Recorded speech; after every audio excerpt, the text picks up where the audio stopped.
நல்லவர். இன்றைக்கும் நம்ம அநேக தேவைகளோடு, அநேக கேள்விகளோடு, அநேக சூழ்நிலைகளோடு நம்ம கடந்து வந்திருக்கலாம். ஆனாலும் ஆண்டவர் நம்மை மனுஷ முகத்தை பார்க்கிறார், ஆண்டவர் நம்முடைய இருதயத்தை பார்க்கிறார். நிறைய நேரத்தில் நம்முடைய சூழ்நிலைகளை வெளியில சொல்ல முடியல, பலவீனத்தை வெளியில சொல்ல முடியலனா கூட ஆண்டவர் பார்க்கிறார். அதையே ஆமென். மனிதர்கள் பார்க்கிறாங்களோ இல்லையோ அது ரெண்டாவது காரியம். ஆனால் ஆண்டவர் என்ன பண்றாரு? பார்த்து கொண்டே இருக்கிறார். அவர் ஒவ்வொரு நாளும் ஒவ்வொரு நிமிடமும் அவர் உங்களை பார்த்து கொண்டே இருக்கிறார். ஹல்லேலூயா, ஆமென். சரி, இன்றைக்கு சேர்ந்த ஒரு வசனத்தை வாசிக்கலாம். இந்த வசனம் மேபி தெரிஞ்சிருக்கலாம், உங்களுக்கு தெரியாமல் இருக்கலாம். சேர்ந்து வாசிக்கலாம். சங்கீதம் 23ஆம் அதிகாரம் முதல் வசனம். சங்கீதம் 23. கர்த்தர் என் மெய்ப்பராயிருக்கிறார், நான் தாழ்ச்சி அடையேன். ஆமென். எத்தனை பேர்த்துக்கு இந்த வசனம் தெரியும்? ஆமென். நம்மளுக்கு பிரச்சனையே இதுதான். எதுனா தெரிஞ்சது தானே அப்படின்னு நினச்சிட்டு நம்ம படிக்கிற பைபிள் வசனங்கள் தான் நம்மளுக்கு பெரிய பிரச்சனையாகவே இருக்கிறது. ஹல்லேலூயா. இது நீங்களும் நானும் இல்லைன்னா சின்ன பசங்களாக இருக்கும்போது, குழந்தைகளாக இருக்கும்போது நம்மளுக்கு சொல்லி கொடுக்குற முதல் வசனமே அதிகாரமே எதுவாக தான் இருக்கும்? கர்த்தர் என் மெய்ப்பராய் இருக்கிறார், நான் தாழ்ச்சி அடையேன். அது தப்பாக சொல்லுவோம், அப்புறம் பழகிக்குவோம், அப்புறம் முழு அதிகாரத்தையும் நம்ம மனப்பாடமாக இன்னைக்கு வரைக்கும் கேட்டாலும் நம்ம எல்லாரும் சொல்லுவோம். எப்படி? நம்ம மனப்பாடம் பண்ணிட்டோம். ஸோ இப்போ கூட திடீர்னு யாராவது உங்கள்கிட்ட சங்கீதம் 23 அப்படின்னு சொன்னால் நீங்கள் என்ன பண்ணுவீங்கன்னா, கண்ணை மூடிட்டு அப்படியே சொல்லுவீங்க. முதல் வசனத்துலேருந்து 6ஆம் வசனம் வரைக்கும் கர்த்தரின் மேய்ப்பராக இருக்கான், தாழ்ச்சியான புல்லுள்ள இடங்கள், அப்படியே வேகமாக சொல்லிகிட்டே போவோம். ஆமென். கேட்டால் அவங்கள்ட்ட என்ன சொல்லுவோன்னா, அந்த வசனம் எனக்கு தெரிஞ்ச வசனங்கள் ரொம்ப மனப்பாடமாக தெரியும். ஆமென். அதனால தான் நம்மளுக்கு நிறையா பிரச்சனைகள். ஹல்லேலூயா. என்ன பிரச்சனைகள்னா, வசனத்தை எப்போவுமே ஒவ்வொரு தடவை படிக்கும்போது அந்த வசனம் இதுக்கு முன்னாடி படிக்காத மாதிரி நீங்கள் படிக்கணும். ஆமென். ஒவ்வொரு தடவையும் ஒவ்வொரு வார்த்தையை ஆண்டவர் உங்கள்கிட்ட பேசும்பொழுது, வருஷத்தில் புது வார்த்தை வாக்குத்தத்தம் கொடுக்குறாரு, மாதம் கொடுக்குறாரு, டெய்லியும் பேசுகிறாரு, நம்ம டெய்லியும் தியானிக்கிறோம். ஒவ்வொரு தடவையும் வசனத்தை படிக்கும்போது தெரிஞ்ச வசனத்தையே படிப்போம். ஆனால் என்னென்னு படிப்போம்னா, என்ன மனப்பான்மையில் படிப்போம்னா, இந்த வசனம் ஏற்கனவே தெரிஞ்சிருக்கு, நம்மளுக்கு தெரிஞ்ச வசனத்தை தான் படிக்கிறோம் அப்படின்னு சொன்ன ஆள் மனசில் அந்த ஒரு சிந்தையோடு தான் நம்ம படிச்சுட்டே இருப்போம். ஆமென். ஆனால் இன்றைக்கு அப்படி படிக்காதீங்க. ஆமென்.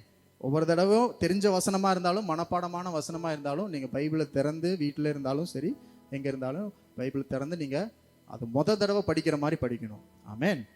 ஸோ இப்போ படிங்க. முதல் வசனம், கர்த்தர் என் மெய்ப்பராய் இருக்கிறார், நான் தாழ்ச்சி அடையேன். ஹல்லேலூயா.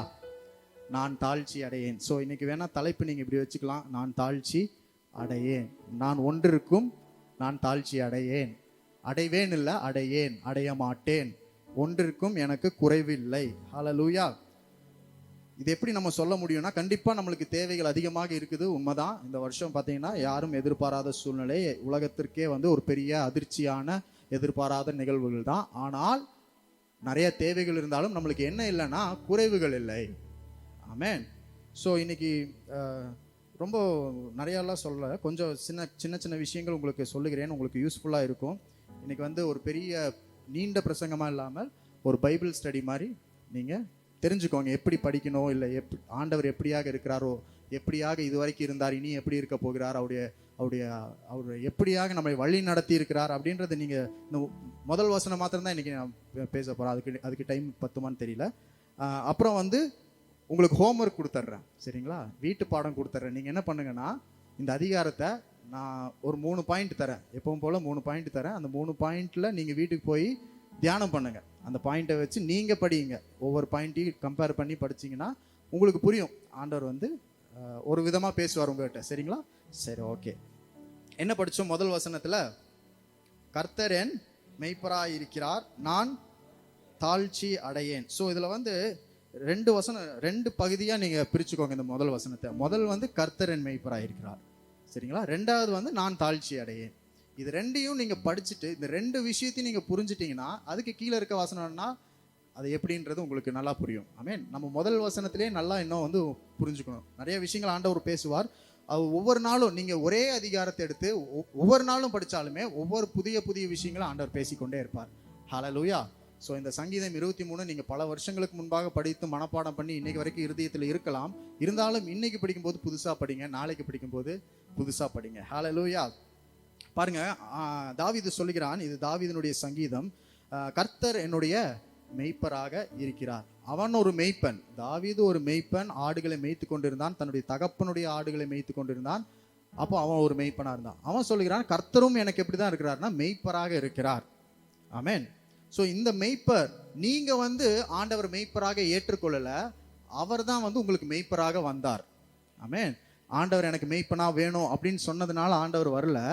நம்ம பாவியா இருந்தோம், உலகத்துல வழி தவறி போய் ஒரு ஆடு தொலைஞ்சு போயிடுச்சுன்னு ஆண்டவர் சொன்னார்ல உவமையில, காணாமல் போன இருந்த ஒரு ஆட்டை போல நீங்களும் நானும் உலகத்துல எங்கேயோ மூலையில இருந்தோம். ஆனால் நம்மளை தேடி அவர் நமக்கு மெய்ப்பராக நின்று கொண்டார்.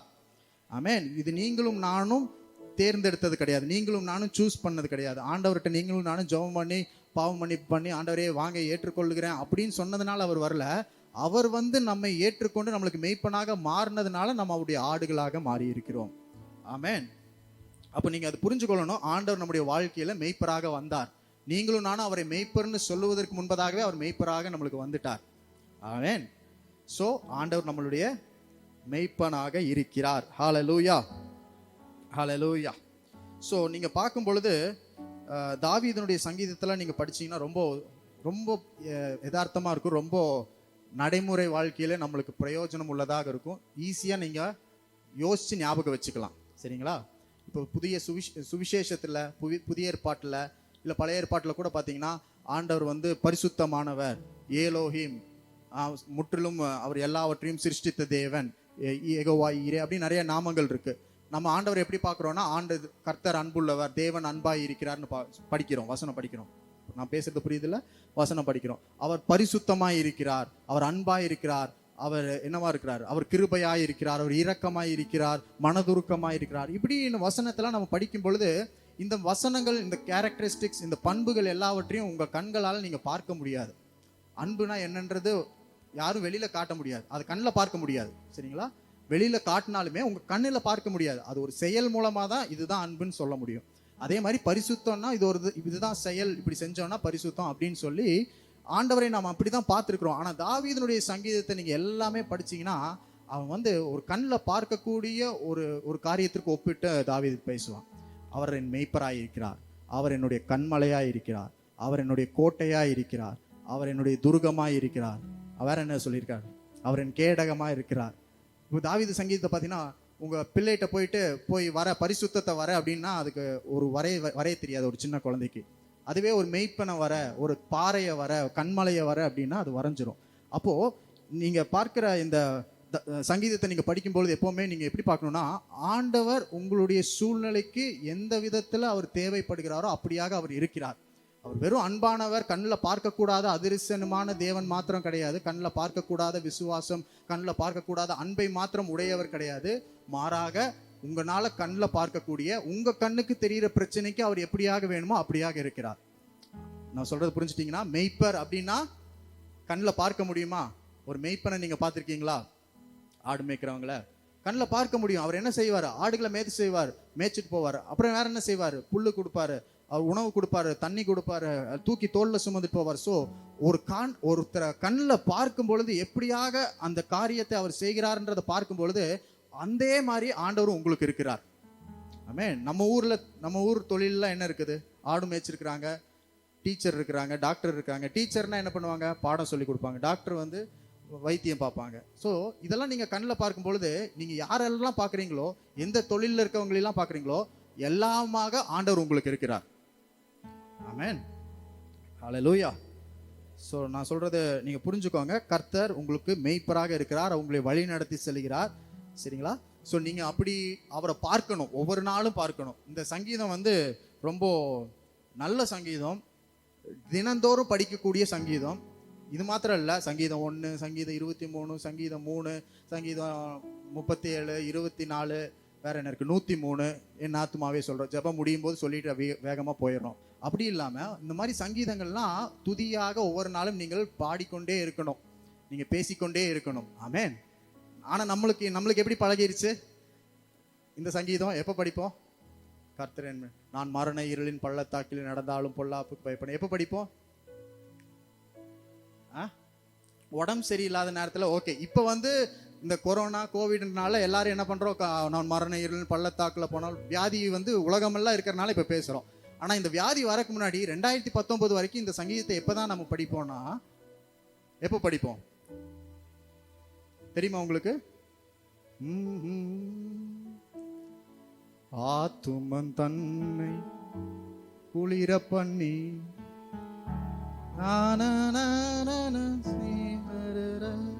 இந்த பாட்டு கேட்டிருக்கீங்களா? எப்ப பாடுவாங்க? செத்த வீட்டுல பணத்தை வந்து எடுத்துட்டு போய் அடக்கம் பண்றதுக்கு முன்னாடி என்ன பாடுவாங்கன்னா இந்த பாட்டு பாடுவாங்க. என் தலையை எண்ணெயால் அபிஷேகம் பண்ணிறாருன்னா அப்ப பாடுவாங்க.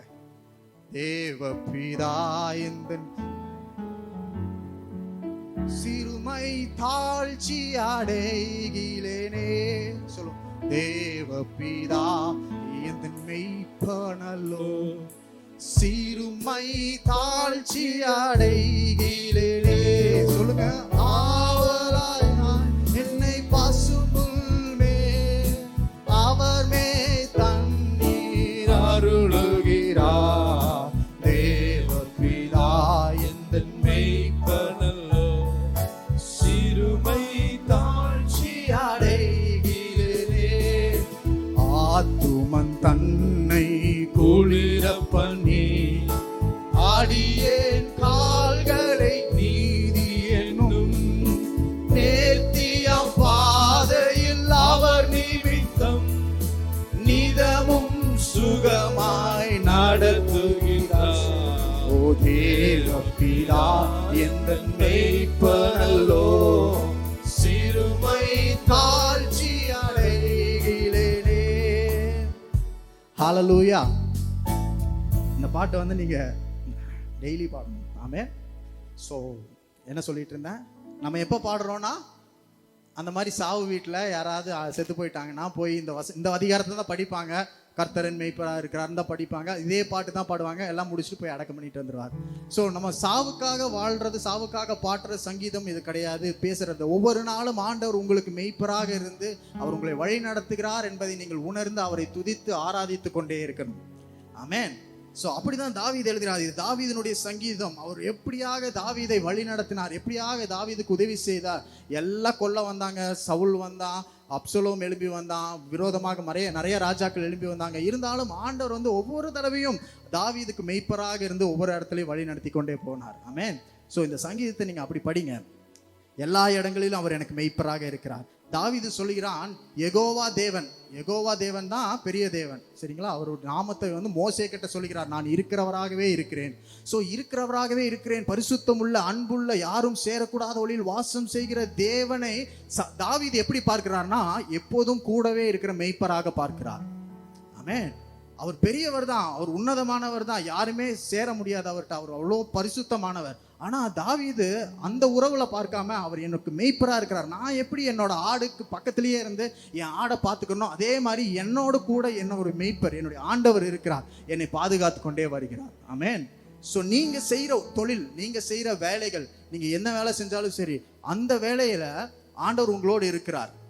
ஆமென். நீங்க வந்து ஒரு கம்பெனியில போய் வேலை செய்றீங்கன்னா அந்த கம்பெனி நீங்க எவ்வளவு உண்மையா உத்தமமா நீங்க வேலை செஞ்சு முழு பலத்தோடு செய்வீங்களோ அதே மாதிரி ஆண்டவர் உங்களுக்கு செஞ்சுட்டே இருக்கிறார். அதனாலதான் உங்களுடைய வேலைகள் எல்லாம் நீங்க வந்து ஆண்டவருக்காக செய்யணும். ஆமென்.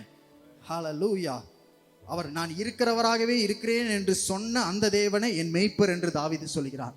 ஏன் அப்படி சொல்றாருன்னா, மெய்ப்பர் அதுவும் இந்த வசனத்துல படிச்சீங்கன்னா நிறைய இருக்குது. நான் வந்து கொஞ்சம் சீக்கிரம் சொல்லிடுறேன். கர்த்தர் என் மெய்ப்பராய் இருக்கிறார். இருந்தார் அல்ல, இருப்பார் அல்ல, இருக்கிறார். இருந்து கொண்டே இருக்கிறார். இப்பொழுது கண்டினியூஸா போயிட்டே இருக்குது. இப்போ நம்ம என்ன பண்ணிருக்கோம், ஆராதிச்சுட்டு இருக்கோம். அந்த மாதிரி நாளைக்கு இருப்பாரு, இல்ல ஒரு மணி நேரம் கழிச்சு இருப்பார், இல்ல நேத்து வரைக்கும் இருந்தார், அப்படி கிடையாது. மெய்ப்பராக இருக்கிறார். நான் இருக்கிறவராகவே இருக்கிறேன்னு சொன்னார்ல, அதுதான் இது. மெய்ப்பராக இருக்கிறார். புரிஞ்சுட்டீங்களா? அவர் ஆதியும் அந்தவுமானவர். ஆதியிலும் அவர் இருக்கிறார், அந்தத்திலும் அவர் இருக்கிறார், முதலிலும் அவர் இருக்கிறார், முடிவிலும் அவர் இருக்கிறார். கரெக்டா நான் சொல்றது புரிஞ்சுட்டீங்களா? அப்படி சொல்லிட்டே வர. அவர் பகல் நேரத்திலையும் இருக்கிறார், இரவு நேரத்திலையும் இருக்கிறார். நல்லா சுகமா இருக்கும் போதும் அவர் மெய்ப்பராக இருக்கிறார். நல்லா பலவீனத்துல போய் மாட்டிட்டாலும் அங்கேயும் வந்து மெய்ப்பராக இருக்கிறார். 2019 வரைக்கும் மெய்ப்பராக இருக்கிறார். 2020 மெய்ப்பராக இருக்கிறார். ஆமென். ஆண்டவர் வந்து எனக்கு 2019 வரைக்கும் அவர் மெய்ப்பராக இருந்தார்னு நீங்க சொல்லக்கூடாது. மெய்ப்பராக இருக்கிறார். 19 வரைக்கும் இருந்தார். 2020 மெய்ப்பராக இருக்கிறார். 2021 மெய்ப்பராக இருக்கிறார் தான். இருப்பார் அல்ல, அவர் இருக்கிறார். அவர் காலங்களுக்கு அப்பாற்பட்டவர், காலங்களையும் சமயங்களையும் மாற்றுகிறவர். ஸோ நீங்க அதை பார்க்கணும். அவர் இருக்கும் பொழுதுதான், அவர் இருந்து கொண்டே இருக்கிறார் என்ற உணர்வு உங்க சிந்தையில் இருக்கும் பொழுதுதான் நான் தாழ்ச்சி அடைய மாட்டேன், தாழ்ச்சி அடையேன். தாழ்ச்சி அடையவில்லை, தாழ்ச்சி அடையாமல் இருப்பேன் அப்படி இல்லை, தாழ்ச்சி அடையேன். அதுவும் நிகழ்காலம்தான். இருக்கிறவராகவே இருக்கிறார். ஸோ அவர் எப்படியாக இருக்கிறாரோ அப்படிதான் நீங்களும் இருக்கிறீர்கள். ஆமென். அதனாலதான் ஆண்டவர் வந்து இந்த 4ஆவது வசனத்தில் படிக்கும்போது, பகல் நேரத்தில் ஆண்டவர் வந்து எப்படி பண்ணுவார்னா, பகல் நேரத்தில் மெய்ப்பர் என்ன பண்ணுவார்னா ஆடுகளுக்கு முன்னாடி நடந்து போவார், ஆடு ஃபாலோ பண்ணிட்டே போயிடும். ராத்திரி ஆக மெய்ப்பன் என்ன ஆயிடுவார்னா பின்னாடி வந்து ஆட்டுக்கு நடுவில் வந்துருவார். கரெக்டாக நான் சொல்றது நீங்க தான் சொல்லணும். ஆட்டு மத்தியில் வந்துருவார். ஆடோட கூட இருப்பார். ஏன்னா இருட்டாயிருச்சு. அதனாலதான் 4ஆவது வசனம், நான் மரண இருளின் பள்ளத்தாக்கில் நடந்தாலும் நான் பொல்லாப்புக்கு பயப்படேன், ஏன்னா தேவரீர் என்னோடு கூட இருக்கிறீர் தான். இருந்தார் இல்ல, இருப்பார் இல்ல, இருக்கிறீர் தான். ஆமென். ஸோ 2019 வரைக்கும் நம்மளுக்கு பகல் காலமா வெளிச்சமா இருந்திருக்கலாம். அப்போ ஆண்டவர் என்ன பண்ணாருன்னா நம்மளுக்கு முன்னாடி நடந்து போயிட்டே இருந்தார், நம்ம ஆண்டவர் பார்த்து பின்னாடி போயிட்டே இருந்தோம். இப்போ இந்த காலம் 2020 வந்து யாருமே கிரகிக்க முடியல, யாருமே யோசிக்க முடியாத இருளான சூழ்நிலை. பூமியை இருளும் ஜனங்களை காரிருளும் மூடும், ஆனாலும் மேல் கர்த்தர் உதிப்பார்னு வசனம் ஆண்டவர் கொடுத்தார்ல, அந்த வசனத்தின்படி இந்த வருஷத்துல மரண இருளின் பள்ளத்தாக்குல தான் இருக்கிறோம். மரண இருளின் பள்ளத்தாக்குல இருக்கோம். இப்ப ஆண்டவர் என்ன இருக்கிறார்னா நம்மளை முன்னாடி இருந்து நடத்தி செல்லல, பின்னாடி வந்து நம்மளோடு கூட இருக்கிறார். ஆமென். அவர் உங்களோடு கூட இருக்கிறார், உங்களுக்கு நடுவுல இருக்கிறார். சுத்திலையும் என்னதான் இருக்குன்னா அவரை சுற்றிலே ஆடுகள் தான் இருக்குது. ஆமென். இப்ப நான் முன்னாடி நடந்து போனா என் பின்னாடி நடந்து வந்துட்டே இருப்பீங்க. வெளிச்சம் தெரிகிற வரைக்கும் என் பின்னாடியே வருவீங்க. வெளிச்சம் இல்லாத போது, எங்க போறதுன்னு தெரியாத போது அவர் நம்மளுக்கு பின்னாடி வந்துடுறார். அவர் நம்மளோடு கூட வந்து சேர்ந்துக்கிறார். ஆமென். ஸோ இதெல்லாம் வந்து நான் பேசுறது எல்லாமே நீங்க இந்த வருஷத்துல இத்தனை மாதங்கள்ல உங்க வாழ்க்கையில் நடந்ததை நீங்க ஒப்பிட்டு பார்த்துக்கோங்க. ஆமென். மார்ச்ல இருந்து இப்ப வரைக்கும், இன்னைக்கு என்ன செப்டம்பரா, செப்டம்பர் 19, 20, இன்னைக்கு தேதி 20, செப்டம்பர் 20. அப்போ மார்ச்ல இருந்து செப்டம்பர் 20 வரைக்கும் ஒவ்வொரு நாளும் ஆண்டவர் எப்படி இருந்தாருன்னு நீங்க பார்க்கணும். நான் பின்னாடி சொல்றேன். மெய்ப்பர் வந்து இந்த புல்வெளியில மேய்க்கிறாருன்னு சொல்றேன்ல, அந்த வசனத்தை படிப்போம். இப்போ வந்து காலையில் நேரத்தில் ஆண்டவர் உங்களுக்கு நல்லா முன்னாடி நடந்து போயிடுவார். எவ்வளவு வேகமா போனாலும் நீங்க பின்னாடி போயிடலாம். 2019 வரைக்கும் அப்படிதான். 2020 ஆண்டவர் முன்னாடி எல்லாம் நடந்து போகல, அவர் இப்போ பிரசண்டா உங்களோடு கூட நடுவுல நிக்கிறார். இன்னைக்கு நீங்க என்ன பிரச்சனையில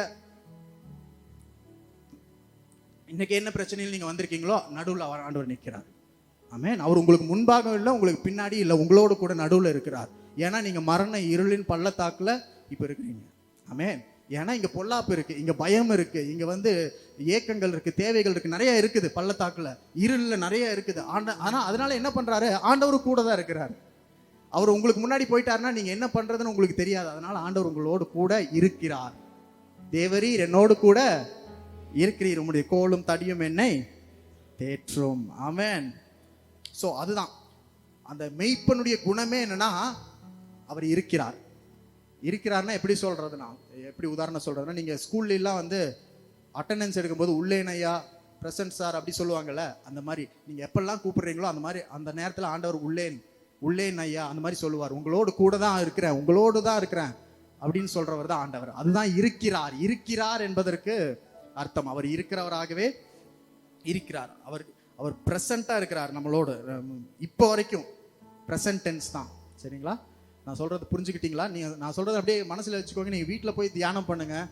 நீங்க ஒவ்வொரு நாளும் இந்த வசனத்தை நீங்க படிங்க. நல்லா சத்தமா படிங்க. நல்லா உங்களுக்கு என்ன பிரச்சனை வந்தாலும், ஒருவேளை உங்களுக்கு எப்படி பைபிள் படிக்கிறது இல்லை எந்த வசனம் படிக்கிறது அப்படின்னு தெரியாத போது, நான் நிறைய நேரத்தில் என்ன வசனம் படிக்கிறதுனே தெரியாத போது இந்த சங்கீதம் எடுத்து திருப்பி உட்காந்து படிச்சுட்டு இருப்பேன். தெரிஞ்சது தானே அப்படின்னு சொல்லி படிக்கக்கூடாது. ஒவ்வொரு நாளும் தெரிஞ்சுக்கணும். ஆண்டவர் ஏதோ பேச போறாருன்னு சொல்லி நீங்க படிச்சீங்கன்னா புதுசா ஆண்டவர் பேசிக்கொண்டே இருப்பார். ஹல்லேலூயா. இப்ப என்ன சொல்லிட்டு இருந்தேன்? ஆண்டவர் வந்து இருக்கிறவராகவே இருக்கிறார். அவர் மெய்ப்பராக இருக்கிறார். பள்ளத்தாக்குல நடுவில் போனாலும் இருளிலையும் அவர் உங்களோடு கூட இருக்கிறார். அவர் இருந்து கொண்டே இருக்கிறார். ஆமென். ஸோ அதுதான் நம்முடைய தேவனாய் இருக்கிறார். ஆண்டவருக்கு வந்து கடந்த காலம் எதிர்காலம் எல்லாம் கிடையாது. நிகழ்காலத்துல நிற்கிறவர் தான் ஆண்டவர். ஆமென். So okay, super. அடுத்த அப்படியே வாசிப்போம். நான் தாழ்ச்சி அடையேன். இதுலயும் பாத்தீங்கன்னா நான் தாழ்ச்சி அடையேன், அடைய மாட்டேன்.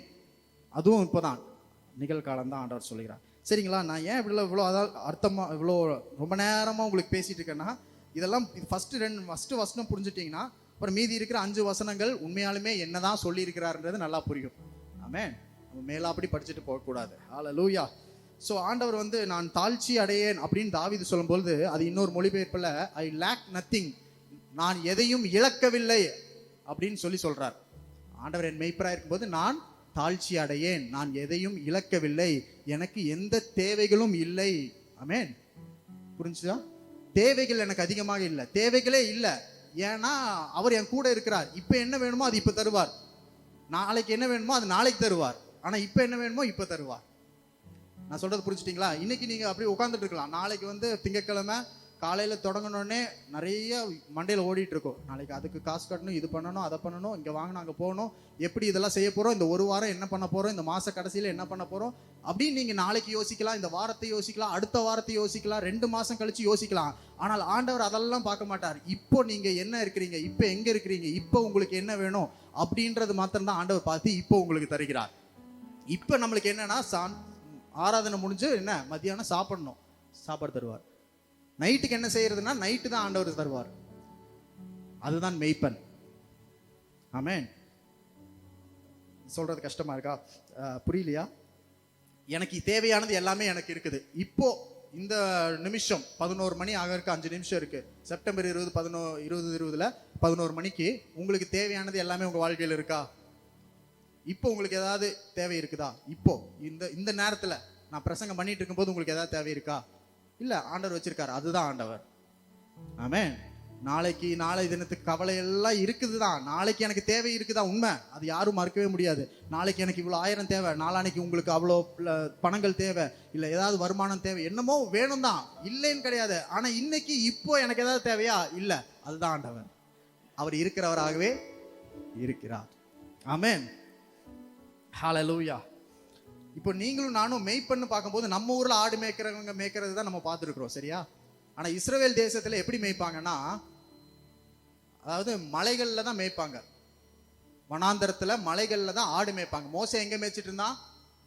வனாந்தரத்தில் மலை மேலே தான் ஆடு மேய்ச்சிட்டு இருந்தான் மோசே, சரிங்களா? நீங்கள் பார்க்குற மாதிரி டெய்லி இங்கே ஆடு மேய்க்கிறதுக்கெல்லாம் வருவாங்க, அந்த மாதிரிலாம் அவங்க மேய்க்க மாட்டாங்க. ஏன்னா இஸ்ரவேல் தேசத்தில் விவசாயிகள் வந்து ஆடுகளை மேய்க்கிறதுக்கு உள்ள அனுமதி கொடுக்க மாட்டாங்க. ஏன்னா எல்லாத்தையும் சாப்பிட்டு போயிடும் சொல்லி தேசத்துக்கு, அதாவது பட்டணத்துக்கு வெளியே தான் வந்து ஆடுகளை மேய்க்க சொல்லுவாங்க.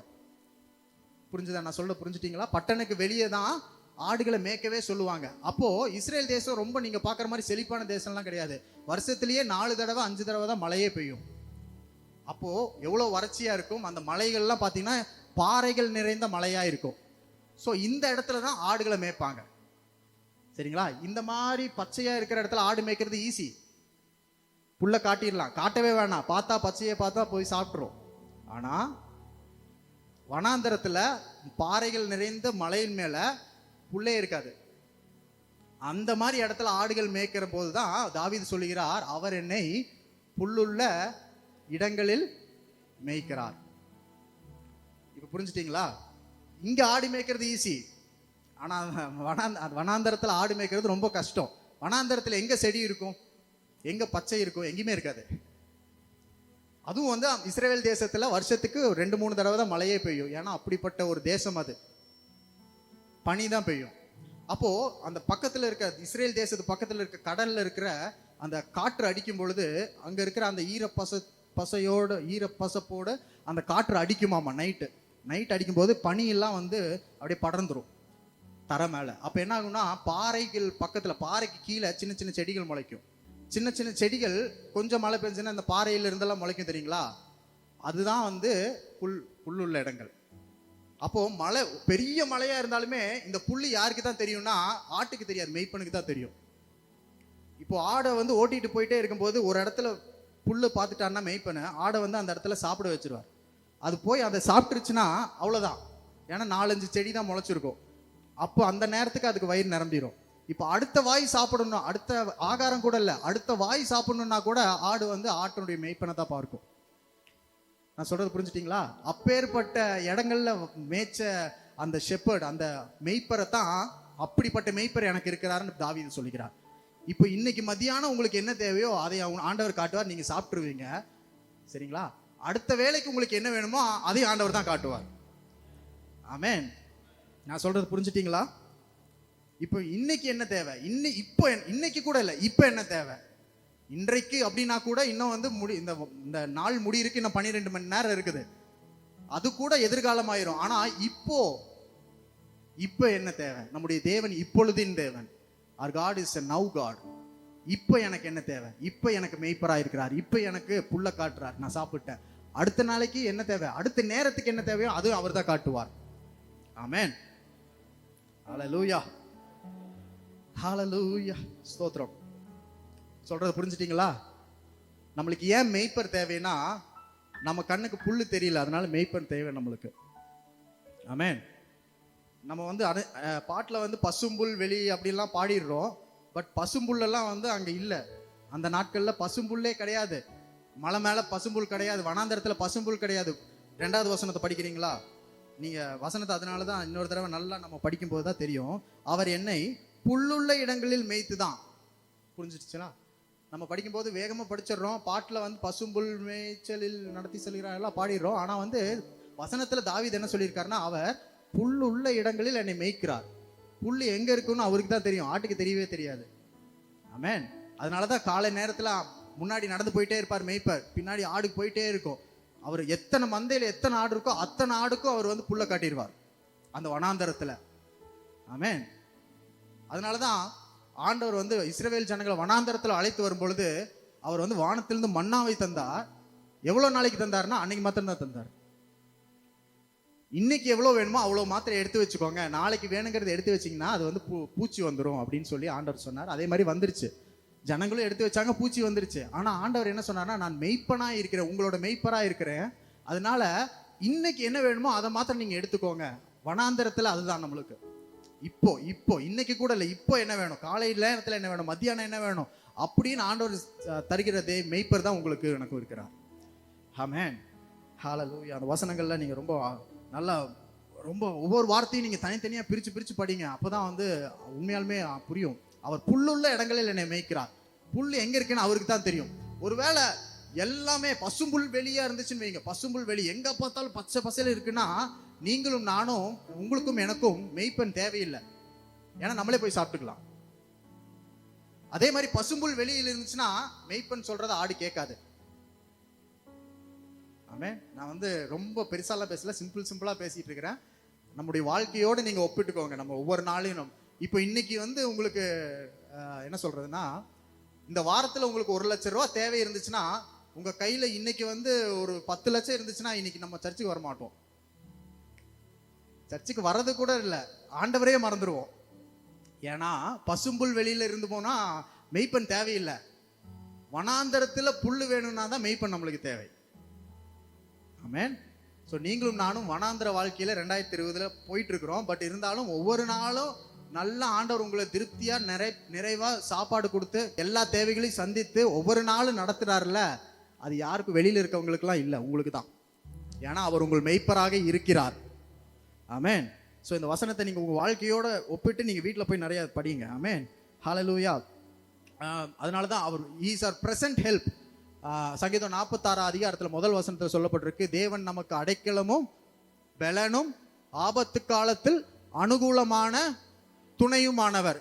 தமிழ்ல அனுகூலமான துணைன்னு இருக்கு, ஆங்கிலத்தில் is are very present help அப்படின்னு இருக்கு. அப்படின்னா அவர் எப்படிப்பட்ட துணையா இருக்கிறார்னா, தற்போதைய துணையா இருக்கிறார், தற்போதுக்கு உதவியா இருக்கிறார், தற்போது இருக்கிற நிலைமைக்கு அவர் உதவியாக இருக்கிறார், தற்போதைய தேவனாய் இருக்கிறார், இப்பொழுதின் தேவனாய் இருக்கிறார். புரிஞ்சுட்டீங்களா? ஸோ ஆங்கிலத்தில் அப்படி இருக்கு, தமிழில் வந்து அனுகூலமான துணை, நம்மளுக்கு தேவையான துணை அப்படின்ற மாதிரி எடுத்துக்கலாம். ஸோ நான் சொல்றது புரிஞ்சுட்டீங்களா? ஸோ வந்து இந்த வசனத்தில் முதல் வசனம் தான் படித்தோம். கர்த்தர் நம்முடைய மெய்ப்பராக இருக்கிறார், கர்த்தர் என் மெய்ப்பராக இருக்கிறார். அவ்வளோ பெரிய தேவன் எனக்கு மெய்ப்பனாக இருக்கிறார். ஒவ்வொரு நேரமும் எனக்கு அவர் தான் புல்லு கொடுக்குறார், ஒவ்வொரு நேரம் எனக்கு அவர் தான் சாப்பாடு கொடுக்குறார், பணம் கொடுக்குறார், போடுறதுக்கு துணி கொடுக்குறார், எல்லாமே அவர் தான் கொடுக்குறார். அது எப்போ கொடுக்குறாருன்னா ஒவ்வொரு நேரத்துக்கு தான் கொடுக்குறார். ஆமென். உங்களுக்கும் எனக்கும் அப்படித்தான். வெளியில் இருக்கிற கோடீஸ்வரங்களுக்கெல்லாம் வந்து மெய்ப்பன் தேவையில்லை, ஏன்னா கோடிகள் இருக்குது, அதுவே அவங்களை வழி நடத்தும். நம்மளுக்கு அப்படி கிடையாது. ஆண்டவர் தான் ஒவ்வொரு நாளும், ஆண்டவர் தான் ஒவ்வொரு நாளும். ஆமென். ஸோ இன்றைக்கும் உங்களுடைய தேவைகளுக்கு அவர் மெய்ப்பராக இருக்கிறார். ஆமென். ஸோ முதல் வசனத்தை நீங்கள் புரிஞ்சிருப்பீங்கன்னு நான் நினைக்கிறேன். நீங்க போய் வீட்டில் படிங்க, ஆண்டவர் நிறைய பேசுவார். ஸோ இதுக்கப்புறம் இருக்கிற வசனங்கள் 5 வசனங்கள் இருக்கு. ஸோ இதை வந்து ஒரு 3 பகுதியாக பிரிச்சுக்கோங்க, 3 பாயிண்டாக எழுதிக்கோங்க. முதலாவது வந்து 2வது வசனம் தான் நம்ம படித்தோம். அவர் என்னை புல்லுள்ள இடங்களில் மேய்த்து அமர்ந்த தண்ணீர்கள் அண்டையில் என்னை கொண்டு போய் விடுகிறார், இந்த வசனம். ஸோ இதுக்கு வந்து எப்படின்னா, இந்த வசனம் வந்து நம்முடைய சரீர தேவைகள். முதலாவது பாயிண்ட் வந்து சரீர தேவைகள். அவர் எவ்ரிடே நீட்ஸ், ஃபிசிக்கல் நீட்ஸ். அவர் எவ்ரிடே நீட்ஸ் இல்லைன்னா ஃபிசிக்கல் நீட்ஸ். நம்முடைய சரீரத்துக்கு தேவை என்னன்னா, என்ன வேணும்? சாப்பாடு வேணும், தண்ணி வேணும். இதுதான் நம்மளுடைய சரீரத்திற்கு தேவையான போஜனம், ஆகாரமாக இருக்கிறது. புரிஞ்சுட்டீங்களா? ஸோ ஆண்டவர் என்ன பண்றாருன்னா, முதலாவது இந்த மெய்ப்பன் இருக்கும் பொழுது நீங்களும் நானும் எதற்கு தாழ்ச்சி அடைய மாட்டோம்னா, முதலாவது சரீர தேவைகளுக்கு தாழ்ச்சி அடைய மாட்டோம். ஆமென். நான் தாழ்ச்சி அடையேன், நான் எதற்கும் எனக்கு தேவையில்லை, எதுக்கும் எனக்கு குறையில்லை அப்படின்னு நீங்க சொல்லும்போது, முதலாவது உங்கள் சரீர தேவைகளுக்கு உங்களுக்கு எந்த விதத்திலையும் குறைவில்லை. அதனாலதான் தாவீது 2வது வசனத்துல அவர் என்னை புல்லுள்ள இடங்களில் மேய்த்து எனக்கு வேணுங்கிற சாப்பாடை கொடுக்கிறார், எனக்கு வேணுங்கிற தண்ணியை கொடுக்கிறார், தண்ணி இருக்கிற இடத்துல என்னை கொண்டு போய் விடுகிறார், நான் அங்க குடிச்சுக்கிறேன். அமர்ந்த தண்ணீர் இடத்துல. ஆடுகள் பார்த்தீங்கன்னா ரொம்ப அடிச்சுட்டு போற தண்ணியெல்லாம் குடிக்காது. அமர்ந்து இருக்கிற அப்படியே ஓடாம இருக்கிற தண்ணியே ஆடுகள் குடிக்கும். அந்த மாதிரி தான் ஆண்டவருக்கு தெரியும் நம்மளுக்கு வந்து எந்த இடத்துல கூப்பிட்டோம்னா நம்ம சாப்பிடுவோம், எந்த இடத்துல எப்படி கொடுத்தோம்னா நம்ம வந்து குடிப்போம் அப்படின்றது ஆண்டவருக்கு தெரியும். ஸோ உங்களுடைய சரீர தேவைகளில் ஆண்டவர் என்ன பண்றாரு? சந்திக்கிறார். உங்களுடைய சரீர தேவைகள், உங்களுடைய அனுதின தேவைகள், எவ்ரிடே நீடு வந்து நீங்கள் தாழ்ச்சி அடைய மாட்டீர்கள். ஆமென். இனிமேல் நான் சொல்ல, இதுவரைக்கும் நம்ம அப்படித்தான் இருந்திருக்கிறோம். சரி, ஒவ்வொரு நாளும் தாழ்ச்சி இல்லாம தான் ஆண்டவர் நடத்தி இருக்கிறார். ஒருவேளை நம்ம சாப்பிடாம தூங்கினோம்னா நம்மளுக்கு பசிக்கல, அதனால சாப்பிடாம தூங்கியிருப்போமே தவிர, சாப்பாடு இல்லாதனால நம்ம சாப்பிடாம தூங்கவே இல்லை இந்த வருஷத்துல. ஆமென். அதுதான் ஆண்டவர். அவர் புல்லுள்ள இடங்களிலே நம்மளை மேய்க்கிறார். சரீர தேவைனா, ஏற்கனவே நான் சொன்ன மாதிரி பசும்புல்லா இருந்துச்சுன்னா நம்மளுக்கு மெய்ப்பன் தேவையில்லை. நம்ம பாட்டுக்கு போய் சாப்பிட்டு நம்ம பாட்டுக்கு ஊர் சுத்திட்டு வந்துடலாம், நம்மளுக்கு மெய்ப்பனே தேவையில்லை. ஆனால் எதுவுமே இல்லாதப்ப தான் நம்மளுக்கு யார் தேவைன்னா மெய்ப்பன் தேவையா இருக்கிறார். ஆமென். ஸோ இந்த வருஷம் நம்மளுக்கு எதுவுமே இல்லை, வேலை இல்லை, வருமானம் இல்லை, ஒண்ணுமே இல்லை. ஆனா என்ன இல்லை? தாழ்ச்சியும் இல்லை. புரிஞ்சுட்டீங்களா? உலகத்திற்கு ஒண்ணு இல்லை, உலகத்திற்கு வேலை இல்லை, உங்களுக்கும் இல்லை. உலகத்திற்கு வருமானம் இல்லை, உங்களுக்கும் இல்லை. இந்திய தேசம் முழு உலகத்திற்கும் பொருளாதாரமே இல்லை, உங்களுக்கும் இல்லை. முழு உலகத்திற்கும் போக்குவரத்தும் இல்லை, உங்களுக்கும் இல்லை. ஆனா முழு உலகத்திற்கு இல்லாதது உங்களுக்கு என்ன இல்லைன்னா, உங்களுக்கு தாழ்ச்சி இல்லை. உலகத்திற்கு தாழ்ச்சி தான். ஆமென். என் ஃப்ரெண்ட்ஸ் எல்லாம் நிறைய பேர் வந்து ஐடியில் வேலை செய்கிறாங்க. அவங்க கூட வேலை செய்கிறவங்க ஃப்ரெண்ட்ஸுக்கெல்லாம் வேலை போயிடுச்சு. இன்னைக்கு தூங்க போய் அடுத்த நாள் தூங்கி முழிச்ச உடனே அவங்க மெயில் வந்துச்சு, வேலை இல்லைன்னு. எல்லாரும் 1 லட்சம் 2 லட்சம் சம்பாதிக்கிறவங்க மாதம். அப்போ அவன் என்ன பண்ணுவான்? நாளையிலேருந்து வேலை இல்லைன்ற போது வெளியில் போய் வேலையும் வாங்க முடியாது, யாரும் தரவும் மாட்டாங்க. இந்த நேரத்தில் அவனுக்கு தாழ்ச்சி வந்துருச்சு. வீடை விற்கணும், வீட்டை காலி பண்ணணும், ஊரை விட்டு ஊர் போகணும், எல்லாம் பண்ணிட்டாங்க. ஆனால் எனக்கு உங்களுக்கெல்லாம் வந்து தாழ்ச்சி இல்லை. ஆமென். வேலையும் இல்லை, வருமானமும் இல்லை, சபை கூடுதலும் இல்லை, போக்குவரத்தும் இல்லை, லாக்டவுனு, கடைகளும் மூடப்பட்டிருக்கு, தாழ்ச்சி இல்லை. எதுவுமே இல்லை, தாழ்ச்சியும் இல்லை. அதுதான் உங்களுடைய மெய்ப்பர் என்னுடைய மெய்ப்பராக இருக்கிறார். ஆமென். ஹல்லேலூயா. ஆமென். ஹல்லேலூயா. அவர் அனுதினமும் உங்களுக்கு தேவையானதை தந்துட்டே இருக்கிறார். அனுதினம் மன்னா, ஒவ்வொரு நாளும் உங்களுக்கு என்ன வேணுமோ அதை கொடுக்குறார். வசனம்னாலும் வசனம் கொடுக்குறார், சாப்பாடுனாலும் சாப்பாடு கொடுக்குறார். நீங்கள் இன்னைக்கு ஒரு வேணும்னு நீங்கள் நினச்சிங்கன்னா அது ஆண்டவர் இன்னைக்கே கொடுத்துருவார். அப்படி நிறைய நடந்திருக்கு இந்த வருஷத்தில். மறந்துட்டோம், நம்ம மறந்துருப்போம், நிறைய மறந்துருப்போம். ஆனால் வந்து உங்களுக்கு நாளைக்கு என்ன தேவை அப்படின்னு யோசிச்சுட்டே படுக்க போயிருப்பீங்க. உங்களுடைய தேவைகளை யோசிக்கிறது தப்பு கிடையாது. நாளைக்கு எனக்கு பண தேவைகள் இருக்கு, பிரச்சனைகள் இருக்குன்னு யோசிக்கிறது தப்பே கிடையாது. ஆனா அந்த தேவைகளுக்கு நீங்க யார் இடத்துல போறீங்கன்றது தான் பிரச்சனையே. ஆமென். நான் சொல்றது புரிஞ்சுட்டீங்களா? இன்னொரு தடவை சொல்றேன், நம்மளுக்கு இருக்கிற தேவைகளை, மனசுல வர எண்ணங்கள், யோசனைகள்லாம் தப்பே கிடையாது, எல்லாத்துக்கும் வரும் அது. சரிங்களா? நாளைக்கு இவ்வளோ தேவை, இந்த மாசம் இவ்வளோ தேவை, இந்த வருஷமே இவ்வளோ தேவை எனக்கு அப்படின்றது தப்பே கிடையாது, மனசுல வரும். ஆனா அந்த தேவைகளுக்கு நான் யார் இடத்துல போகிறேன்றது தான் முக்கியம். நானே போய் அதை செட்டில் பண்ணிடுறேனா, இல்ல என் மெய்ப்பர் இடத்துல நான் போறேனா? ஆமென். ஆடுகள் வனாந்தரத்துல மேயும் போது தானே ஏதோ ஒரு பக்கம் போய் மேஞ்சர்லாம் நினைக்கும் போது என்ன பண்ணும்னா பள்ளத்தாக்குல விழுந்துருமாமா. அப்புறம் மெய்ப்பன் தான் வந்து திரும்ப தூக்கிட்டு வரணும். அதுக்கும் மெய்ப்பன் தான் தேவை, எல்லாத்துக்கும் மெய்ப்பன் தான் தேவை. ஆனா நேரடியா மெய்ப்பன் கிட்ட போச்சுன்னா அவன் டைரக்டா வந்து புல்ல கொடுத்துருவான். ஆனா இதுவே நம்மளே ஏதாவது ட்ரை பண்ணலான்னு போச்சுன்னா என்ன ஆகும்னா, கீழே விழுந்து முள்ளு புதர்ல மாட்டிக்கும், இல்லைன்னா எங்கேயாவது விழுந்துரும். ஸோ நீங்களும் நானும் அப்படிதான். தேவைகளுக்கு நாம் யார் இடத்துல போறோன்றது ரொம்ப முக்கியம். நம்மளே வந்து முயற்சி பண்ணி எதுவும் போய் மாட்டிக்க கூடாது. எல்லாத்துக்கும் மெய்ப்பரை நோக்கி பாருங்க. யெகோவா ரோயியா இருக்கிறார். இந்த ரோஹி, யெகோவா ரோயி அப்படின்னா அந்த ரோயின்ற வார்த்தைக்கு இன்னொரு அர்த்தம் என்னன்னா நண்பன் அர்த்தம். நண்பன் தான். அவர் மெய்ப்பரா இருக்கிறாருன்னா என்னன்னா நண்பனா இருக்கிறார். ஆடுகளுக்கும் மெய்ப்பனுக்கும் என்னதான் ஒரு நட்பு தான் இருக்கும். அதை தூக்கி தோல்ல வச்சுக்குவான், தூக்கி கையில வச்சுக்குவான் மெய்ப்பன். அதுதான் ஆண்டவர் உங்களை அப்படியாக வச்சுக்குவார். கையில வச்சுக்குவாரு, தோல்ல தூக்கி சுமைப்பாரு, அப்புறம் வழி நடத்தி செல்வார், நடுவில் நிற்பாரு, எல்லாமா இருப்பார் உங்களுக்கு. ஆமென். ஹல்லேலூயா. நான் சொல்றதெல்லாம் பண்ணி நோட் பண்ணிக்கோங்க. நீங்க திரும்ப போய் நீங்க படிக்கும்போது ஆண்டவர் உங்கள்கிட்ட நிறைய பேசுவார். அவர் மாச தேவைகளை சந்திக்கிறவர் இல்ல, வருஷ தேவைகளை கொடுக்கிறவர் இல்ல. இந்த வருஷத்துக்கு உனக்கு இவ்வளவு வேணுமா, போய் எல்லாம் கடையில போய் கடையை வலிச்சுட்டு வந்துரு அப்படின்னு சொல்லி நடத்த மாட்டார் ஆண்டவர். இன்னைக்கு இப்போ உங்களுக்கு என்னவோ அதுதான் கொடுப்பார். ஏற்கனவே சொன்ன மாதிரி வனாந்தரத்துல இஸ்ரவேல் ஜனங்களுக்கு மன்னா அப்ப மாத்திரம்தான். ஆமென். இறைச்சி காடை வேணும்னாங்க காடை கொடுத்தார், மன்னா வேணும்னாங்க மன்னா கொடுத்தார், தண்ணி வேணும்னாங்க தண்ணி கொடுத்தார். அவங்க என்னெல்லாம் வேணும்னு நினைச்சாங்களோ முறுமுறுத்தாங்க. அவங்க கேட்க கூட இல்லை, முறுமுறுத்தாங்களாமா, அப்போ கூட கொடுத்துட்டார் ஆண்டவர். அப்போ எவ்வளோ பெரிய மெய்ப்பர் அவர். அவர் தான் யெகோவா தேவன். அவர் தான் இருக்கிறவராகவே இருக்கிறார். அவர் என்னைக்கு மெய்ப்பனாக இஸ்ரவேல் ஜனங்களுக்கு எப்படி மெய்ப்பராக இருந்தாரோ அப்படி நமக்கும் இன்னைக்கு வரைக்கும் இருக்கிறார். இருக்கிறவராகவே இருக்கிறார். இன்னைக்கு வரைக்கும் அவர் மாறவே இல்லை. இன்னைக்கு வரைக்கும் அவர் மாறவே இல்லை. ஆமென். ஹல்லேலூயா. முதலாவது உங்களுடைய சரீர தேவைகள், உங்களுடைய எவ்ரிடே நீட்ஸ்க்கு நீங்க தாழ்ச்சி அடைய மாட்டீங்க. ஆமென். ரெண்டாவது உங்களுடைய ஆத்தும தேவைகளுக்கு நீங்கள் தாழ்ச்சி அடைய மாட்டீங்க. அடுத்த வசனம் இமோஷனல் நீட்ஸ். ரெண்டாவது பாயிண்ட் வந்து emotional needs. First everyday needs, second emotional needs, ஆத்தும தேவைகள், சோல் நீட்ஸ். அவர் என்னுடைய ஆத்மாவை தேற்றி தம்முடைய நாமத்தின் நிமித்தம் என்னை நீதியின் பாதைகளில் நடத்துகிறார். ஆத்துமாவின் தேவைகள், உங்களுடைய ஆத்துமாவின் தேவைகளுக்கு நீங்கள் தாழ்ச்சி அடைய மாட்டீர்கள். ஏன்னா அவர் உங்கள் மெய்ப்பராக இருக்கிறார். ஆமென். ஹல்லேலூயா. ஆமென். இன்னைக்கு கொஞ்சம் இதா இல்லையா, சுறுசுறுப்பா இல்லையா மெசேஜ்? ஹல்லேலூயா. ஆமென். ஸோ நீங்கள் இதை நோட் பண்ணிக்கோங்க. நான் இவ்வளோ மெதுவாக பேசுகிறேன்னா ஏன்னு தெரியல, பட் வந்து இந்த வாரத்துக்கு ஃபுல்லாக இந்த செய்தி உங்களுக்கு யூஸ்ஃபுல்லாக இருக்கும். இந்த வசனம் உங்களுக்கு யூஸ்ஃபுல்லாக இருக்கும். ஏன்னா இந்த வாரம்லாம் இப்படி தான் இருக்கும்னு நினைக்கிறேன், கொஞ்சம் மந்தமாக தான் இருக்கும். ஸோ மெய்ப்பர் இருக்கிறார், சரிங்களா? மெய்ப்பர் இருக்கிறார். மெய்ப்பர் உங்களை புல்லு இருக்கிற இடத்துல உங்களை வழி நடத்துவார். புல்லுள்ள இடங்களில் உங்களை வழி நடத்துவார். முள்ளுள்ள இடங்கள் அல்ல, புல்லுள்ள இடங்களில். ஆமென். ஓகே, இப்போ என்ன சொன்ன? ஆத்துமாவின் தேவைகளை ஆண்டவர் வந்து உங்களுக்கு தாழ்ச்சி இல்லாமல் உங்களை வழி நடத்துவார். ஆத்துமானா உங்களுடைய உணர்ச்சிகள், உங்களுடைய சிந்தைகள், உங்களுடைய சித்தங்கள். சித்தம்னா என்னன்னா நீங்க எடுக்கிற முடிவுகள், சரிங்களா? இன்னைக்கு ஒரு முடிவு பண்றோம், நாளைக்கு ஒரு முடிவு எடுக்கிறோம். சரி, இந்த காலேஜில் சேர்ந்துடலாம், இதை படிச்சிடலாம், இந்த வேலைக்கு போயிடலாம், இவ்வளோ சம்பளம் வாங்கிடலாம், இந்த சம்பளத்தை வச்சு இப்படி செஞ்சிடலாம் அப்படின்னு நீங்க ஒரு முடிவு எடுக்கிறீங்களா? அந்த முடிவு எடுக்கிறதுக்கு உங்களுக்கு என்ன தேவைன்னா உங்களுடைய ஆத்மாவுக்கு வந்து ஒரு ஒரு தேர்ச்சி தேவை. உங்களுடைய ஆத்மாவுக்கு வந்து ஒரு சமாதானம் தேவை. ஆமென். அதனால தான் என்ன சொல்றாருன்னா அவர் என்னுடைய ஆத்மாவை தேற்றுகிறார். முதல்ல எடுத்தோடனே ஆத்மாவை, உங்களுடைய உணர்ச்சிகளை, உங்களுடைய டென்ஷனை, உங்களுடைய எல்லாத்தையும் ப்ரெஷர் எல்லாத்தையும் குறைச்சி ஆண்டவர் என்ன பண்றாருன்னா முதல்ல தேற்றுவார். அப்பதான் நீங்க என்ன பண்ண முடியும்னா சரியான முடிவு எடுக்க முடியும்.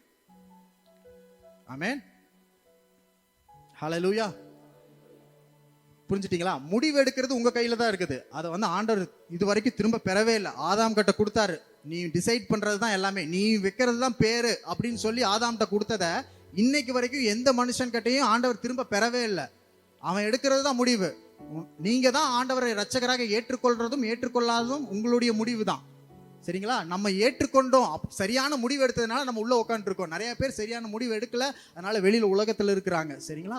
சோ அதே மாதிரி ஆண்டவர் முடிவெடுக்கிற தன்மை உங்க கையில தான் கொடுத்திருக்கிறார். ஆனால் அது எந்த விதமான முடிவுனா நல்ல முடிவாக இருக்கணும், நல்ல நீதியின் பாதையில் இருக்கிற முடிவாக இருக்கணும். அதற்கு எடுப்பதற்கு உங்களுக்கு தேவையானது என்னன்னா உங்களுடைய ஆத்துமா தேற்றப்படணும். உங்களுடைய உணர்ச்சிகள் இருக்கிற எல்லா பிரச்சனைகளும் தீர்க்கப்படணும். காயங்களை ஆற்றுவாரு, உங்களுடைய சோர்வுகளை குணமாக்குவாரு, உற்சாகப்படுத்துவாரு, பலப்படுத்துவாரு, சோர்வுல இருந்து பலப்படுத்துவாரு, நல்ல சத்துவம் கொடுப்பாரு, பலன் கொடுப்பாரு. எல்லாம் கொடுத்ததுக்கு அப்புறம் இப்ப என்ன சொல்லுவாருன்னா நீ முடிவு எடுத்துக்கோ அப்படின்பாரு. ஸோ நீங்களும் நானும் நம்ம வந்து உணர்ச்சியில வந்து நல்லா தெளிவா இருந்தாதான் நல்ல முடிவுகள் எடுக்க முடியும். புரிஞ்சுட்டீங்களா? ஸோ உங்களுடைய ஆத்தும தேவைகளை அவர் தாழ்ச்சி இல்லாமல் நடத்துவார். ஆமென். புரிஞ்சுட்டீங்களா? அதாவது ரொம்ப டென்ஷனோடு இருக்கிறவங்க எடுக்கிற முடிவு தப்பாக தான் இருக்கும். நீங்களே வந்து பார்த்துருப்பீங்க, டென்ஷனாக இருந்துட்டு ஏதோ ஒரு முடிவு எடுத்துகிட்டு போனோம்னா அது கண்டிப்பாக தப்பாக தான் இருக்கும். இல்லை கவலையோடு முடிவு எடுத்தோன்னா தப்பாக தான் இருக்கும். அழுகையோடு முடிவு எடுத்தோன்னா தப்பாக தான் இருக்கும். முதலாவது உங்களுடைய ஆத்துமால ஒரு நிலை இல்லைன்னா, ஒரு ஸ்டெபிலிட்டி இல்லைன்னா, ஒரு பதட்டம் இல்லாமல் ஒரு அமைதி இல்லைன்னா எடுக்கிற முடிவு எல்லாம் தப்பாக தான் இருக்கும். அதனால என்ன பண்ணுவார், ஆத்துமாவை ஆத்துமன் தண்ணி குளிர பண்ணி. ஓகே, ஸோ அதுதான் பாட்டு. ஆத்துமா வந்து குளிர பண்ணுவார், அப்படியே ரொம்ப பதட்டப்படாமல் அப்படியே வச்சுட்டு அந்த தேவைகள் எல்லாம் ஆண்டவர் வந்து தாழ்ச்சி இல்லாமல் நடத்துனதுக்கு அப்புறம் உங்களை முடிவு எடுக்க வைப்பார். ஆமென். ஆங்கிலத்தில் இப்படி சொல்லுவாங்க, do not make a decision when you are angry and do not make a promise when you are happy. நீ கோபமா இருக்கும்போது எந்த முடிவும் எடுத்துறாத, நீ சந்தோஷமா இருக்கும்போது எந்த வாக்குறுதியும் கொடுத்துறாதன்பாங்க. ஆமென். இன்னொரு தடவை சொல்றேன், நீ கோபமா இருக்கும்போது எந்த முடிவும் எடுத்துறாத, அதே மாதிரி நீ வந்து சந்தோஷமா இருக்கும்போது எந்த வாக்குறுதியும் கொடுத்துறாத. ஏன்னா ரெண்டுமே காப்பாற்ற முடியாது, ரெண்டுமே வேஸ்ட். ஆமென். கோவத்தில் எடுக்கிற முடிவு தப்பாக போயிடும். சந்தோஷமா இருக்கிற, இன்னைக்கு குதூகலமா இருக்கிற, ரொம்ப பூரிப்பா இருக்கிற, நாளைக்கு உங்களுக்கு இதை கொடுத்துட்றாங்க, நாளைக்கு உங்களுக்கு இதை செஞ்சிடறாங்கன்னா செய்யவே மாட்டோம். ஏன்னா சந்தோஷத்தில் எடுத்த, பூரிப்பில் எடுத்த முடிவு. Don't make any decisions when you are angry, don't make any promises when you are happy. ஆமென். உங்கள் மெய்ப்பரை நீங்கள் அறிந்து கொள்ளும் பொழுது நீங்கள் சமாதானத்தை அறிந்து கொள்கிறீர்கள். ஆமென். பதட்டமில்லாத சூழ்நிலையை வந்து முதல்ல உங்களுடைய ஆத்மாவுக்கு கொடுப்பாரு. அப்ப நீங்க எடுக்கிற முடிவு அதான் கடைசியில படிக்கிறோம். என்ன படிக்கிறோம், தம்முடைய நாமத்தின் நிமித்தம் என்னை நீதியின் பாதைகளில் நடத்துகிறார். பாத் ஆஃப் ரைச்சஸ்னஸ் அப்படின்னு இருக்கு. அப்படின்னா ஆங்கிலத்தில் பாத் ஆஃப் ரைச்சஸ்னஸ்னா என்னன்னா ரைட் பாத், சரியான வழியில் என்னை நடத்துகிறார்.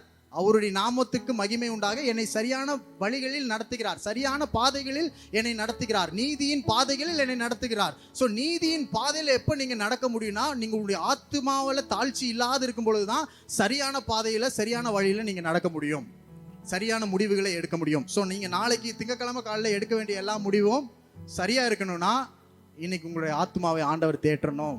தேற்றிக்கொண்டு இருக்கிறார். அவர் உங்களுடைய மெய்ப்பராக இருக்கிறார். நீங்கள் தாழ்ச்சி அடைய மாட்டீர்கள். உங்களுடைய ஆத்தும தேவைகளை எல்லாவற்றிலும் தாழ்ச்சி இல்லை. ஆமென். இமோஷனல் டெசிஷன் எடுக்காதீங்க. இமோஷன் ஆண்டவர்கிட்ட கொடுங்க. எந்த காலேஜில் சேரணும், எங்கே போகணும், எங்கே வரணும், எந்த வேலைக்கு போகணும், எந்த ஆர்டர் எடுக்கணும், எல்லாமே ஆண்டவர் மெய்ப்பன்ட்ட கொடுத்துட்டீங்கன்னா அவர் கரெக்டாக செய்வார், கரெக்டாக வழி நடத்துவார். நீங்கள் கரெக்டாக செய்வீங்க. ஆமென். சரியான வழியில் ஆட்டை காட்டினோன்னா ஆட்டு போயிட்டே இருக்கும். தப்பான வழியில் காட்டினோன்னா உருண்டு பரண்டு கீழே விழுந்துடும். ஹல்லேலூயா. He restores my soul அப்படின்னு இருக்கு.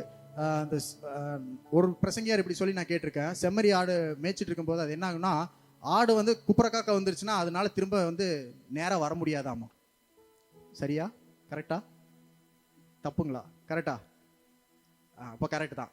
என்னன்னா ஆடு வந்து குப்புற விழுந்துருச்சுன்னா அதனால திரும்ப வந்து நேரம் எந்திரிக்க முடியாது. ஏன்னா அந்த இது அது உள்ளுன்னா என்ன சொல்றது, முடி, சர்மமா, ரோமம் அது வந்து அவ்வளோ பெருசாக இருக்கும். செம்மறி ஆடுக்கு ரொம்ப புசு புசுன்னு இருக்கிறனால குப்புறக்க வந்துருச்சுன்னா அதனால திரும்ப வந்து இது பண்ண முடியாது. அதனால மெய்ப்பன் வந்து என்ன பண்ணுவான்னா தூக்கி திரும்ப நேராக நிற்க வைப்பான். அப்போ தான் அதனால் நடக்க முடியும். இல்லைனா கற்பாம்பூச்சி மாதிரி இப்படி தவழ்ந்துட்டே இருக்க வேண்டியதுதான்.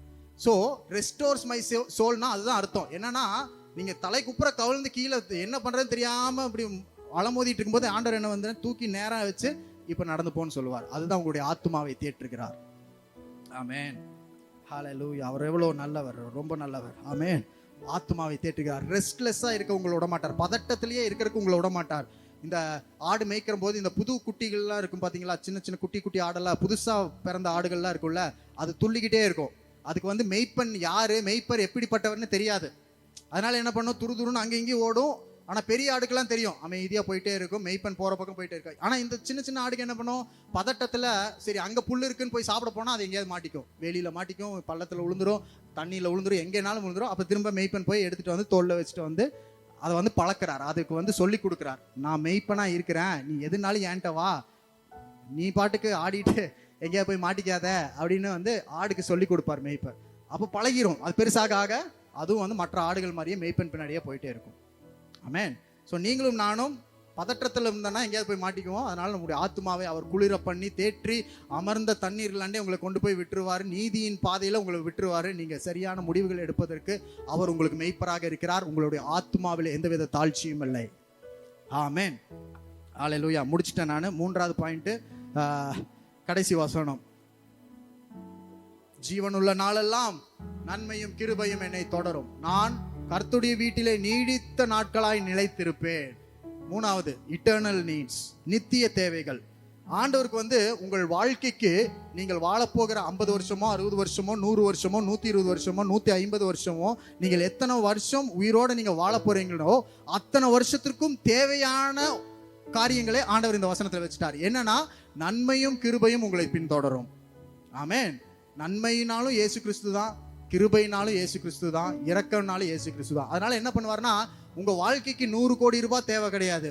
உங்க வாழ்க்கை வாழ்வதற்கு 100 வருஷம் வாழணும்னா 100 கோடி வேண்டியது இல்லை, பெரிய பங்களா இருக்கணும்ன்றது இல்லை, 4 கார் இருக்கணும்ன்றது இல்லை, பெரிய மாளிகை, அரண்மனை, பேலஸ், இந்த மாதிரி சொத்து, ப்ராப்பர்ட்டி இதெல்லாம் தேவையே கிடையாது. ஆண்டவர் உங்களுக்கு தேவையானதை கொடுத்துட்டார். என்னன்னா, ஜீவனுள்ள நாளெல்லாம் உங்களுக்கு நன்மையும் கிருபையும் ஒவ்வொரு நாளும் உங்களை பின்தொடர்ந்துட்டே இருக்கும். 50 வருஷம் 60 வருஷம் 100 வருஷம் 120 வருஷம் நீங்க உயிரோடு இருந்தாலும், ஆண்டவர் வருகிற வரைக்கும் நீங்க உயிரோடு இருந்தாலும், அவ்வளோ நாளுக்கும் தேவையான உங்களுக்கு ஒன்றே ஒன்றுதான், அது ஜீவனுள்ள நாளெல்லாம் நன்மையும் கிருபையும் உங்களை தொடரும். ஆமென். அது நித்தியத்திற்கும் உங்களுக்கு தேவையானதை ஆண்டவர் கொடுத்துட்டார். கடைசியில் என்ன கொடுத்திருக்காருன்னா, கர்த்தருடைய வீட்டிலே நீடித்த நாட்களாக, அப்படின்னா eternal, for ever and ever, நித்தியத்திற்கும் அவரோடு கூட நான் இருப்பேன் என்பதற்கான என்னுடைய நித்திய தேவைகளையும் ஆண்டவர் சந்திக்கிற ஒரு மெய்ப்பராக இருக்கிறார். அவர் சந்தித்து இருக்கிறார். எப்ப இயேசு கிறிஸ்துவை ஏற்றுக்கொண்டு அவருக்குள்ள நீங்க வந்தீங்களோ அப்பவே ஆண்டவர் உங்களுடைய நித்தியத்திற்குமான தேவைகளை சந்தித்து தாழ்ச்சி இல்லாமல் உங்களை நடத்துவதற்கு அவர் மெய்ப்பராக வந்துட்டார். ஆமென். உங்களுடைய சரீர தேவைகள் மாத்திரமல்ல, உங்களுடைய ஆத்துமாவின் தேவைகள் மாத்திரமல்ல, உங்களுடைய நித்தியத்திற்கு தேவையான, உங்கள் வாழ்நாளுக்கு தேவையான, முழு நாட்களுக்கும் தேவையான எல்லா தேவைகளையும் ஆண்டவர் கொடுத்து இன்றைக்கு வரைக்கும் மெய்ப்பராக இருக்கிறார். நீங்கள் தாழ்ச்சி இல்லாமல் இருக்கிறீர்கள், குறைவில்லாமல் இருக்கிறீர்கள். உங்களுடைய ஆத்துமாவை, சரீரத்தை அவர் பாதுகாத்து கொண்டே இருக்கிறார். ஆமென். அவர் அப்பேற்பட்ட ஒரு மெய்ப்பர் தான். ஆமென். அந்த மெய்ப்பர் நம்மளோடு இருக்கிறார். யெகோவா ரோயி, எல் ரோயி நம்மளோடு, யெகோவா ரோயியா இருக்கும் பொழுது, ரூவாவா இருக்கும் பொழுது அவர் நம்மளை மேய்த்து நம்மளை வழி நடத்துகிறார். நீங்கள் குறைவானவர்கள் அல்ல, ஒன்றுக்கும் குறைவில்லாதவர்கள். ஹல்லேலூயா. அவர் உங்களை எல்லாவற்றிலும் திருப்தியாக வச்சிருக்கிறார். ஆமென். ஹல்லேலூயா. நன்றி சொல்லுங்க ஆண்டவருக்கு. இந்த வருஷம் எல்லாம் அப்படித்தான் இருக்கிறார், இனியும் அப்படித்தான் இருப்பார். அவர் மெய்ப்பராக தான். அதான் இயேசு கிறிஸ்து சொல்லுவார், நானே நல்ல மேய்ப்பன், என் ஆடுகள் என்னுடைய சத்தத்தை கேட்கும். ஆமென். அவர் பட்டியலில் இருக்க 99 ஆடுகளை தேடி வராமல், காணாமல் போன ஒரு ஆடை தேடி வந்த நல்ல மேய்ப்பராக இருக்கிறார். ஆமென். ஸோ இன்றைக்கும் ஆண்டவர் மேய்ப்பராக இருக்கிறார். இன்றைக்கும் உங்கள் தேவைகள் என்னவோ அதுக்கு சம்பந்தப்பட்டவராக அவர் இருக்கிறார். புரிஞ்சுட்டீங்களா? மெய்ப்பர்னா கண்ணில் பார்க்க முடியும், கையில் தொட முடியும், மெய்ப்பன் செய்யறது உங்களால பார்க்க முடியும், ஆடுகளுக்கு தெரியும், மெய்ப்பனுடைய சத்தம் ஆடுகளுக்கு கேட்கும், மெய்ப்பன் காட்டுற வழியில ஆடுகள் போகும். ஸோ இதெல்லாம் ஏதோ இயற்கைக்கு மேல ஒரு கண்ணில் பார்க்க முடியாத ஒரு கற்பனைக்குரிய விஷயங்கள் கிடையாது. அனுதினமும் உங்களுடைய வாழ்க்கையில உங்களுக்கு தேவையான பணமோ, பொருளோ, பலனோ, சுகமோ, ஆரோக்கியமோ, என்னென்ன தேவை நீங்க நினைக்கிறீங்களோ எல்லாத்தையும் ஆண்டவர் கொடுத்துருவார். ஆமென். நீங்க முறுக்கு சாப்பிடணும்னு நினைச்சா கூட அதையும் கொடுப்பார். அவ்வளோ எளிமையாக, அவ்வளோ சின்ன சின்ன தேவைகளையும் சந்திக்கிறவர் தான் ஆண்டவர். அந்த மெய்ப்பர் தான் நம்மளுக்கு நம்மளோடு கூட இருக்கிறார். ஆமென். ஸோ சங்கீதத்தை நீங்கள் தொடர்ந்து நீங்கள் தியானம் பண்ணுங்க. இந்த கொடுத்துருக்க 3 பாயிண்ட்டை வச்சு, இந்த பாயிண்ட்டுக்கு மூலமா நீங்க ஆண்டவர் உங்கள்கிட்ட ஏதாவது பேசுவார். நீங்க படிக்க படிக்க உங்கள்கிட்ட பேசுவார். இந்த 3 பாயிண்ட்ல தான் படிக்கணும்னு கிடையாது. பட் நீங்க அவருடைய மெய்ப்பர் அப்படின்றத நீங்க புரிஞ்சுக்கோங்க. ஆமென். எல்லாத்துக்கும் நீங்க அவர்கிட்டலே போங்க. நீங்க சின்ன பின்னூசி வாங்கணும்னாலும் சரி, பெரிய கப்பல் வாங்கணும்னாலும் சரி, எல்லாத்துக்கும் ஆண்டவர்கிட்ட போங்க. அவர் புல்லுள்ள இடங்களை காட்டுவார், புல்லுள்ள இடங்களை காட்டுவார். நீங்க புல்லை சாப்பிடுவீங்க. புல்லு உங்க கண்ணுக்கு தெரியாது, அவர் கண்ணுக்கு தான் தெரியும். ஏன்னா இது வனாந்தரத்துல மேய்க்கப்படுகிற ஆடுகள். நீங்களும் நானும் வனாந்தரத்துல மேய்க்கப்பட்டு கொண்டு இருக்கிறோம். இந்த உலகம் ஒரு வனாந்தரம். ஆமென். ஸோ இந்த வருஷம் ஒரு வனாந்தர வருஷம். வரப்போற வருஷம் பெரிய வனாந்தரமா இருக்கும். ஆனா இந்த வருஷம் ஆண்டவர் நம்மளுக்கு மெய்ப்பராக கூட இருக்கிறார். ஹல்லேலூயா. தேவபிதா என் மெய்ப்பரல்லோ, சிறுமை தாழ்ச்சி அடைகிலேனே. பாடுவோம். தேவபிதா எந்தன் மெய்ப்பனல்லோ, சிறுமை தாழ்ச்சி அடை. சேர்ந்து ஆராதித்து சொல்லுவோமா? என்னை பைம்புள்மே அவமே தன்னை இந்த மெய்ப்பனல்லோ சிறுமை தாழ்ச்சி அடைகிறேனே. ஆத்துமன் தன்னை குளிர பண்ணி ஆடியேன் கால்களை நீதி என்னும். மீண்டுமாய் ஆத்துமன் தன்